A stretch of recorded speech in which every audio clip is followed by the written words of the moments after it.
ಆಸೀನರಾಗಿರುವಂತಹ ಎಲ್ರಿಗೂ ನಮಸ್ಕರಿಸುತ್ತಾ 2024-25ನೇ ಸಾಲಿನ ಶಿಕ್ಷಣ ಇಲಾಖೆಯ ಕ್ರೀಡಾಕೂಟಗಳನ್ನು ಎಲ್ಲಿ ಮಾಡಬೇಕು ಅನ್ನೋ ಒಂದು ಪ್ರಶ್ನೆ ಉದ್ಭವ ಆದಾಗ ಇಡೀ ತಾಲೂಕಿನಲ್ಲಿ ಅಚ್ಚುಕಟ್ಟಾಗಿರುವಂತಹ ಒಂದು ಮೈದಾನದ ವ್ಯವಸ್ಥೆ ಇರುವಂತಹ ಯಾವುದಾದ್ರೂ ಒಂದು ಶಾಲೆ ಇದೆ ಅಂದರೆ ಅದು ಸರ್ಕಾರಿ ಪ್ರೌಢಶಾಲೆ ಅಂಗೊಂಡಹಳ್ಳಿ. ಅದರ ಜೊತೆಗೆ ಇಲ್ಲಿ ಇನ್ನೂ ಎರಡು ವಿಶೇಷತೆಗಳಿದೆ. ಊರಿನಲ್ಲಿ ಉತ್ತಮವಾಗಿರುವಂತಹ ಸಹಕಾರ ಇದೆ.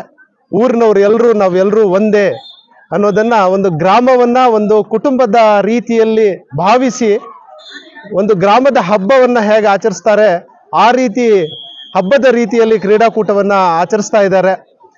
ಎಲ್ಲ ಸಕಲ ಸೌಲಭ್ಯಗಳ ಜೊತೆಗೆ ಉತ್ತಮವಾಗಿರುವಂತಹ ಊಟದ ವ್ಯವಸ್ಥೆ, ಬಂದಿರುವಂತಹ ದೈಹಿಕ ಶಿಕ್ಷಣ ಶಿಕ್ಷಕರಿಗೆ ಒಂದು ಕೊಡುಗೆ, ಅದರ ಜೊತೆಗೆ ಬಂದಿರುವಂತಹ ಎಲ್ಲ ವಿದ್ಯಾರ್ಥಿಗಳಿಗೆ ಪದಕಗಳನ್ನು ಮತ್ತೆ ಇಲಾಖೆಯಿಂದ ಪ್ರಶಸ್ತಿ ಪತ್ರವನ್ನು ಕೊಟ್ಟು ಪ್ರತಿಯೊಬ್ಬರಿಗೂ ಯಾರಿಗೂ ಊಟ ಕಡಿಮೆ ಆಗದಿರ ನೋಡ್ಕೊಂಡಿರುವಂತಹ ಈ ಒಂದು ಗ್ರಾಮಸ್ಥರಿಗೆ ಮೊಟ್ಟ ಮೊದಲನೇದಾಗಿ ಕ್ಷೇತ್ರ ಶಿಕ್ಷಣ ಅಧಿಕಾರಿಗಳ ಕಚೇರಿಯ ಪರವಾಗಿ ಅವರಿಗೆ ಅನಂತ ಧನ್ಯವಾದಗಳನ್ನು ಎಲ್ಲರ ಪರವಾಗಿ ನಾನು ಸಲ್ಲಿಸ್ತಾ ಇದ್ದೀನಿ. ಮತ್ತೆ ಎಲ್ಲ ಗ್ರಾಮ ಪಂಚಾಯತಿ ಅಧ್ಯಕ್ಷರ ಸಮೇತ ಎಲ್ಲ ಸದಸ್ಯರು, ಮಾಜಿ ಸದಸ್ಯರುಗಳು, ಈ ಒಂದು ಶಾಲೆಯ ಹಳೆ ವಿದ್ಯಾರ್ಥಿಗಳು, ದೈಹಿಕ ಶಿಕ್ಷಣ ಶಿಕ್ಷಕರ ಸಂಘದ ಅಧ್ಯಕ್ಷರು, ಕಾರ್ಯದರ್ಶಿಗಳು, ಖಜಾಂಚಿಗಳು, ಎಲ್ಲ ದೈಹಿಕ ಶಿಕ್ಷಣ ಶಿಕ್ಷಕರು ಮತ್ತೆ ಈ ಒಂದು ಶಾಲೆಯ ಪುಟಾಣಿಗಳು ಅವರು ನಿಜವಾಗ್ಲೂ ಸ್ಮರಣೀಯ ಒಂದು ಸೇವೆಯನ್ನು ಮಾಡ್ತಾ ಇದ್ದಾರೆ. ಪ್ರತಿಯೊಬ್ಬರಿಗೆ ಪದೇ ನೀರು ಕೇಳುವ ಮೂಲಕ ಸರ್ ನಮ್ಮ ಕೈಯಿಂದ ಏನು ಸೇವೆ ಮಾಡಬೇಕು ಅಂತ ಉತ್ತಮವಾಗಿರುವಂತಹ ಸಹಕಾರ ನೀಡ್ತಾ ಇರುವಂತಹ ಈ ಶಾಲೆಯ ಮುಖ್ಯ ಶಿಕ್ಷಕರಾಗಿರುವಂತಹ ಕೇಶವಮೂರ್ತಿರವರಿಗೆ ಮತ್ತೆ ಅವರ ತಂಡ ಇದೆಯಲ್ಲ, ಅವರ ಸಹೋದರರ ಸಮಾನವಾಗಿ ಅವರು ಎಲ್ಲರೂ ಸೇರಿ ಕೈಗೆ ಕೈ ಜೋಡಿಸಿ ಈ ಒಂದು ಕಾರ್ಯಕ್ರಮದ ಯಶಸ್ಸಿಗೆ ಕಾರಣಕರ್ತರಾಗಿದ್ದಾರೆ. ಈ ಕಾರ್ಯಕ್ರಮ 3 ದಿನ ನಡೆಯಲಿದೆ. 9, 10, 11ನೇ ತಾರೀಕು ಮಾನ್ಯ ಶಾಸಕರು 11ನೇ ತಾರೀಕು ಮೇಲಾಟಗಳ ಉದ್ಘಾಟನೆಯನ್ನು ಮಾಡಲಿದ್ದಾರೆ. ಅವತ್ತು ಬೃಹತ್ ಒಂದು ಕಾರ್ಯಕ್ರಮವನ್ನು ನಾವು ಇಲ್ಲಿ ಹಮ್ಮಿಕೊಂಡಿದ್ದೇವೆ. ಅವತ್ತು ಮೇಲಾಟಗಳ ಒಂದು ಕಾರ್ಯಕ್ರಮ ನಡೆಯಲಿದೆ. ಈ ಒಂದು ಊರಿನಲ್ಲಿ, ಈ ಒಂದು ಶಾಲೆಯಲ್ಲಿ ಈ ಕಾರ್ಯಕ್ರಮ ಅತ್ಯಂತ ಯಶಸ್ವಿಗೊಳಿಸಿದ್ದಕ್ಕಾಗಿ ಕ್ಷೇತ್ರ ಶಿಕ್ಷಣ ಅಧಿಕಾರಿಗಳ ಪರವಾಗಿ ನಾನು ಇಡೀ ಊರಿನ ಎಲ್ಲ ಮುಖಂಡರಿಗೆ, ಪ್ರತಿಯೊಬ್ಬರಿಗೆ, ಈ ಊರಿನ ಪ್ರತಿಯೊಬ್ಬ ಗ್ರಾಮಸ್ಥನಿಗೂ, ಈ ಸಿಬ್ಬಂದಿಯಲ್ಲಿರುವಂತಹ ಪ್ರತಿ ಒಂದು ಮಗುವಿನಿಂದ ಹಿಡಿದು ಮುಖ್ಯೋಪಾಧ್ಯಾಯರವರೆಗೂ ಅನಂತ ಧನ್ಯವಾದಗಳನ್ನು ಸಲ್ಲಿಸ್ತಾ ಇದ್ದೀನಿ. ಜೈ ಹಿಂದ್, ಜೈ ಕರ್ನಾಟಕ.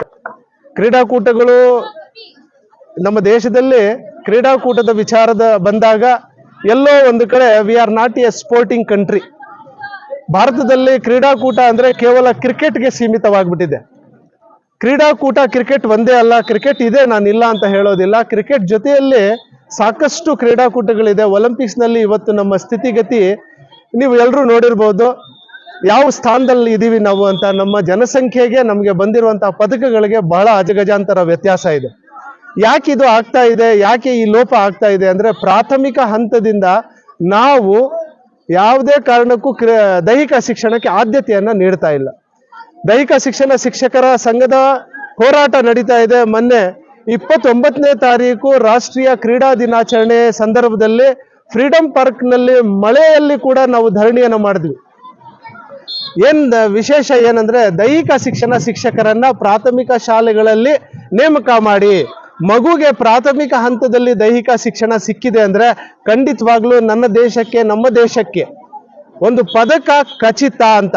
ಆದ್ರೆ ಸರ್ಕಾರ ಎಲ್ಲೋ ಇಲ್ಲಿ ಎಡುತ್ತಾ ಇದೆ. ಸರ್ಕಾರದಲ್ಲಿ ಮನವಿ, ರಾಜಕಾರಣಿಗಳಲ್ಲಿ ಮನವಿ ಏನಂದ್ರೆ ಪ್ರಾಥಮಿಕ ಹಂತದಿಂದಾನೇ ದೈಹಿಕ ಶಿಕ್ಷಣವನ್ನ ಆದ್ಯತೆ ಕೊಡಿ, ದೈಹಿಕ ಶಿಕ್ಷಣ ಶಿಕ್ಷಕರಿಗೆ ನೇಮಕಾತಿ ಮಾಡಿ, ಖಂಡಿತವಾಗ್ಲೂ ಮಗುವಲ್ಲಿ ಆರೋಗ್ಯ ಮತ್ತು ದೇಶಕ್ಕೆ ಕೀರ್ತಿ ಪದಕಗಳು ಬರುತ್ತೆ ಅಂತ ಹೇಳುತ್ತಾ ಸರ್ಕಾರದ ವರೆಗೂ ನನ್ನ ಮಾತು ಮುಟ್ಲಿ ಅಂತ ನಂಬುತ್ತಾ ನನ್ನ ಮಾತನ್ನು ಮುಗಿಸ್ತಾ ಇದ್ದೀನಿ. ಜೈ ಹಿಂದ್, ಜೈ ಕರ್ನಾಟಕ.